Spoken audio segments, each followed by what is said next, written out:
there's so much that makes you, you know, and I want to just hear from you, man. And I'm sure people want to hear, who does Brian see in the mirror? Wow.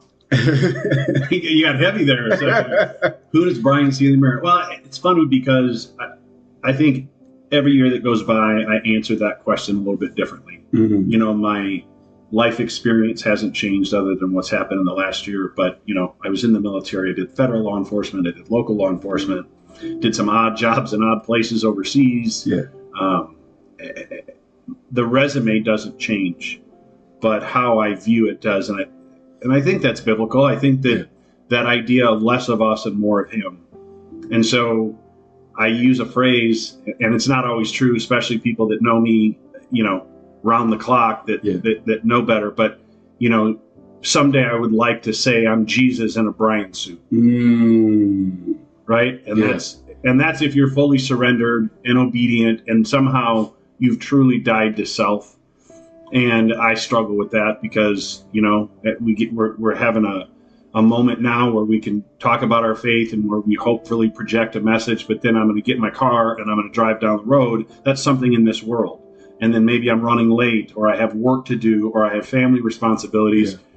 And then it's how do you juggle that? How do you live in this world but have a mind for eternity? So wow. You ask me who I am and who do I see in the mirror, I see somebody different all the time. Wow. Sometimes I see a scared little kid. Sometimes I see an arrogant man that, you know, wants everyone else to see that tough guy side. And sometimes I think, you know, there are those moments when I feel like I'm surrendered and I'm in that place that God wants me to be, where it's just open hands. Yeah. It's not about what I need to achieve or my goals. It really is about his will being done. So I see somebody different almost every day. Wow. You know, not a lot of people see that perspective, you know, within themselves. Mm-hmm. They have this idea of, yeah, I am this, I am that, you know, but when you surrender to Jesus, when you surrender to God, it's like you're a child of God, you know, and you want to see Jesus in yourself. Not a lot of people have that, man. So I guess my next question is, were you always this faithful to God? Did you always have this strong faith? Hell no. Maybe I'm not supposed to say that. No, absolutely not. No, you are. And, you know, in the last 24 hours, in the next 24 hours, there's going to be glimpses of me that show that I'm not that faithful. Yeah. No, and I do think that there have been, you know, kind of stair steps of maturity. Maybe it's part of that sanctification process where he's changing me, where difficult times change me. Yeah. You just came out of a difficult time. You're still in it, but you're coming out of it. Yeah. So it comes and it goes. I mean, I think you look at the Old Testament and the Israelites were a nation, the people called by God and blessed. Yeah. And there's a cycle that I think we repeat today where when we're close to God, he blesses us with his presence and a lot of times with other things. Yeah. He made them a prosperous nation, and then they got fat, dumb, and happy and forgot about it. Right. And then he removed his favor. Wow. Then they find themselves in a hurt, and then they run back to him. And then when they're close to him, they're blessed, and then they kind of walk away. And sometimes that's a daily thing for me. I might wake up in the morning and, hey, today's going to be God's day, and I'm just going to, you know, I'm going to just be an observer and see whatever he wants. Other days I get up on a mission because I got to get this done for work. And, you know, I still take some of those crazy foreign trips. And, you know, I don't know. Sometimes I wonder if that's even the line of work I need to be in anymore. Yeah. Wow. But no, I think that, have I always been that way? Absolutely not. And I hope that next year you ask me the same question. Yeah. I'm like, no, last year I thought I had it figured out. Wow. No, so much happened in the last year, growth and learning new things and, you know, thickening that worldview that we have with education and experience. So we never truly figure out. We just, this year is this, tomorrow it's like, wow, what I thought I knew everything. Yeah, well, you think of the version of you 5 years ago. Yeah. You're like, man, what a fool. You'd clown that guy now because thought he had it all together, thought he had a plan. Yeah. And now 5 years later. So the wisdom in that isn't it likely that 5 years from now, you're going to pivot and be like, man, January 2024, I really didn't know all that much. Yeah. Right? Wow. Because we keep learning. And so I think that's where some humility can come in, to just recognize that I'm not all that. And I'm not even where, if I think I'm at some place on my personal growth or my professional achievements or whatever, all I have to do is turn around and look, yeah, that's what I thought a few years ago. Wow. Man, so let's revisit the time when you were 27. How was that? If you kind of went back, how was that time for you? And how did that time shape the Brian I'm sitting here today? So, great question. That's when my kids were young. And so I was in it, I was busy. And I would say at the time, I was not very intentional. I was more just reacting to that space in life. Got to feed the kids, got to get the kids to school, got to discipline the kids, got to try to celebrate with the kids. And, but it's like life is happening to you. Yeah. And as I look back, I wish I would have been more intentional. I wish I would have had today's approach of get up in the morning and decide how my day's going to go. Wow. Rather than just letting it all happen to me. So I grew a lot then because I made a lot of mistakes then. Yeah. And so between then and now, that's almost twice. That's almost 27. I'm 52 now. That's almost half my life. But to our point before, I still I thought I was all that, Thought I had, the family was in order, had some cool things going on at work and from the outside, but still inside I was like that duck paddling on the water, just trying to make it, Yeah. So, wow. Here you are almost 20 some years later. And, wow. and some of that is still true. Like, part of me feels like I have learned some things and I've come a long way and that's great. But the older I get, the more I realize, man, I can't imagine what the 60-year-old version of me is going to look like. Wow. That's just crazy, man. So how old were you when you went to the military, when you decided you 19. went to 19? You went to the military at 19, very young. That's when straight out of high school and say, you know what?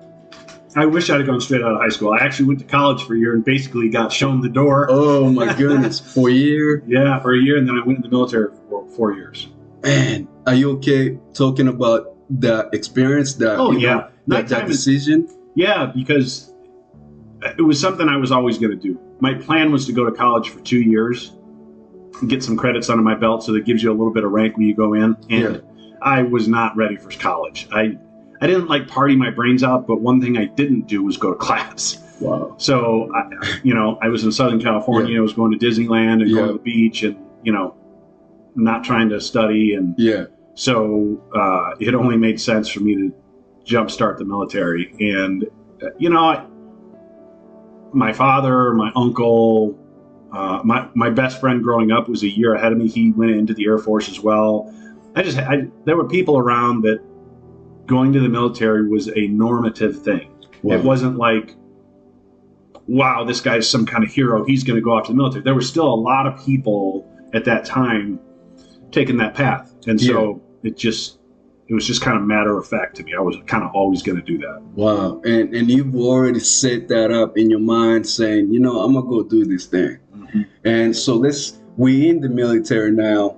And I listened to the podcast you did with Chris yesterday. And, he stated that you're a war fighter as well. Like you witnessed a lot.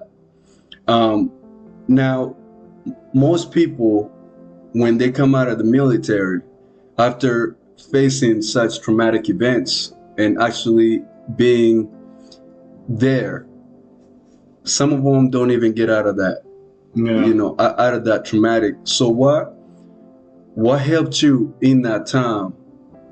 And even when you came out, what was the mindset around life still moves on. I gotta let it go, and life still moves on. Like, what was your mindset like in that? Honestly, I think God protected me because I didn't, my military experience was pretty benign. Yeah. I served in Desert Storm, but was not a party to combat there. Yeah. But what's interesting is later in life, I went, as I went into law enforcement, I saw much worse things. And then when I started doing the contracting thing and actually went into battle and saw some of I probably wasn't prepared for it. There's an interesting situation that happened when I was stationed in Korea, kind of luck of the draw or, hand of God. Yeah. I was on patrol one day and there was a call for an emergency off base in our civilian housing area. And I was all excited because my chance to go, be on scene, be the hero. Wow. And my supervisor came over the radio and called me off, told me to go. He sent me somewhere else.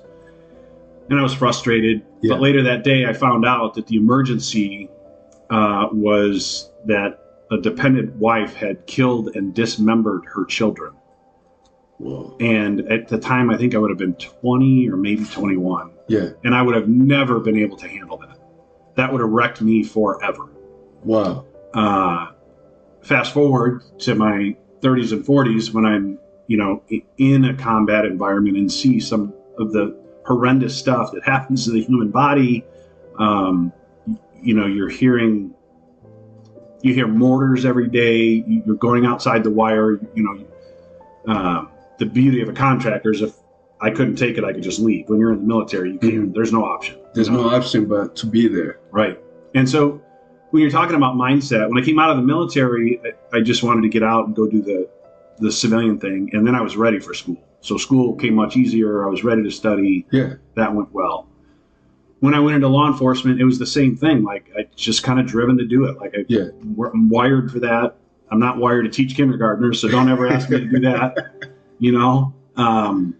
I think we are designed differently, and we have a different constitution and different drives, different things that satisfy us. Absolutely. And going into that environment where you're dealing with bad car accidents and death and gang fights and drugs and stuff like that, when you walk away from it, it's difficult, mostly because of the peers you're leaving. I totally get it. PTSD is legitimate, and I wish that our culture embraced it better,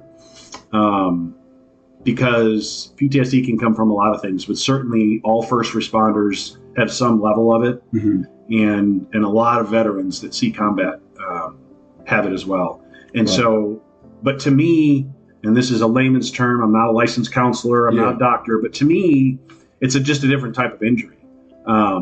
I think of the accident that you just got in. Yeah. Now, because you were so physically fit, because your body was able to absorb that, that would have killed some people. Yeah.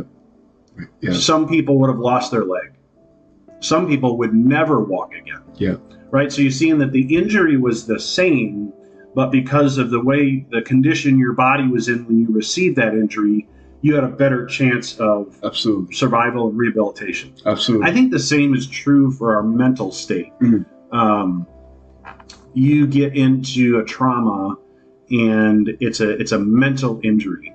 And for people, some people through DNA are just kind of wired. They're tough, and stuff just doesn't bother them. I grew up on a farm and saw animals killed at a young age, and it just never bothered me. Now, that's not saying that I'm super strong. It's just that went into my worldview. I learned that at a young age, was desensitized to it. Yeah. And so the first time, and I had actually experienced death through family members and friends growing up. So by the time I was on duty and I saw it, I don't think it had the same impact to me that it might to someone who didn't have those things. Yeah. And that's not saying one of us is better than the other. That's just saying the conditions in which that trauma was absorbed has a different response. Wow.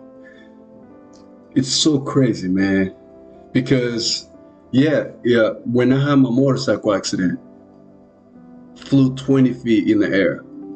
Literally, a car hit me on my left side and shattered this much bomb. Flew 20 feet in the air. Shoe got stuck on the pedal thing, and I landed on my right leg. Literally, the right leg saved me. You know, the amount of squats I did, the amount of strength I've been training. I trained my whole life. So in that moment, like you said, it's when I work out today, you know, waking up in the morning, oh, I'm going to the gym. You don't think that something bad can happen to you, you know, but when it happens, all the hard work you did and the discipline you had to put in saved my life. You know, all that came back to me. You know, of course I was scared, you know, but my life literally flashed through me. Like some people would, you know, could have, but there was a first responder who came in at that scene and literally saved my life. He tied a knot on my leg, and saved me from bleeding out.